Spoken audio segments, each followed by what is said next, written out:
This channel does not promote any violent, harmful, or illegal activities. All content provided by this channel is meant for an educational purpose only. Top quality और consistent performance के लिए सिर्फ silver pump नाम याद रखना। সোনারপুরে পারিবারিক অশান্তি চরমে শ্যালকের কানে কামড় দিয়ে ছাদ থেকে ফেলার চেষ্টার অভিযোগ জামাইবাবুর বিরুদ্ধে। সোনারপুরের নোয়াপাড়া আনন্দপল্লীতে চাঞ্চল্য। অভিযুক্ত সৌরভ সেন নেশাগ্রস্ত অবস্থায় প্রতিদিনই স্ত্রীকে মারধর করেন। গতকাল শ্যালক রাজা শ্রীবাস্তব প্রতিবাদ করায় তাকেও হেনস্থা। কানে কামড় দিয়ে ছাদ থেকে ফেলে দেওয়ার চেষ্টা করে বলে অভিযোগ। পরিবারের সদস্যদের পাশাপাশি এলাকাবাসী অভিযুক্তের কঠোর শাস্তির দাবি জানিয়েছেন। ক্যানিংয়ে বাবাকে ধারালো অস্ত্রের কোপ ছেলের বিবাহ বহির্ভূত সম্পর্কের প্রতিবাদ করায় মারধরের পর কোপ মারার অভিযোগ। গুরুতর জখম নূর মোহাম্মদ লস্কর। ক্যানিং থানার গোবরামারি গ্রামে উত্তেজনা। ঘটনার পর থেকে পলাতক অভিযুক্ত। জমি হাঙ্গরদের দৌরাত্ম্য। জলা জমির চরিত্র বদল করে কয়েক বিঘে জমি ভরাটের অভিযোগ।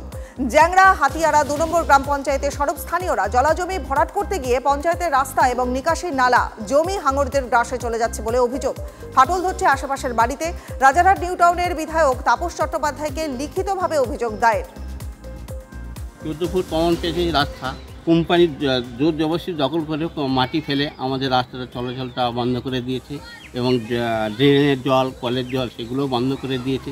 আমরা চাইছি আমাদের রাস্তাটাও ঠিক থাক আর আমার ড্রেন হাই ড্রেন করে দেওয়ার দরকার। গোষ্ঠীকন্দলের অভিযোগ ওড়ালেন বিজেপি বিধায়ক অশোক দিন্দা। পোস্টারে থাকলেও ময়নার কর্মসূচিতে উপস্থিত ছিলেন না দিন্দা। দিলীপ ঘোষও যোগ দিলেও যাননি অশোক দিন্দা।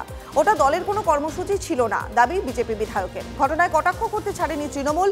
আদি এবং নব্য বিজেপির ঠান্ডা লড়াই চলছে, খোঁচা তৃণমূলের। ভুয়ো সার বিক্রির অভিযোগে তুলে কৃষি দপ্তরে অভিযোগ দায়ের। জলপাইগুড়ির রাজগঞ্জ ব্লকের শিকারপুর গ্রামে চাঞ্চল্য ছড়িয়েছে। রাসায়নিক সার জলে মিশে না গিয়ে ভেসে উঠছে। মাথায় হাত বড় চাষিদের। কৃষিক্ষেত্র বা চা বাগান ভুয়ো সারে দুরবস্থা। ভুয়ো সার বিক্রি রুখতে রাজগঞ্জ কৃষি আধিকারিকের কাছে লিখিত অভিযোগ দায়ের। বাদুড়িয়ায় মর্মান্তিক দুর্ঘটনা। বাম্পার পার হতে গিয়ে প্রাণ গেল বাইক আরোহী স্কুল পড়ুয়ার। মৃত নাবালক এবছর মাধ্যমিক পরীক্ষা দিয়েছিল। নিয়ন্ত্রণ হারিয়ে পিছন দিক থেকে আসা একটি মিনি ট্রাক ধাক্কা মারলে দুর্ঘটনা। ঘটনাস্থলে মৃত্যু হয় বাইক আরোহীর। দেহটি ময়নাতদন্তের জন্য বসিরহাট মহকুমা হাসপাতালে পাঠানো হয়েছে। চা বাগানের জমিতে পর্যটন নিয়ে কিছুটা পিছু হটল সরকার। জমি ব্যবসায়িক কাজে ব্যবহার করা নিয়ে নয়া বিজ্ঞপ্তি দিল নবান্ন।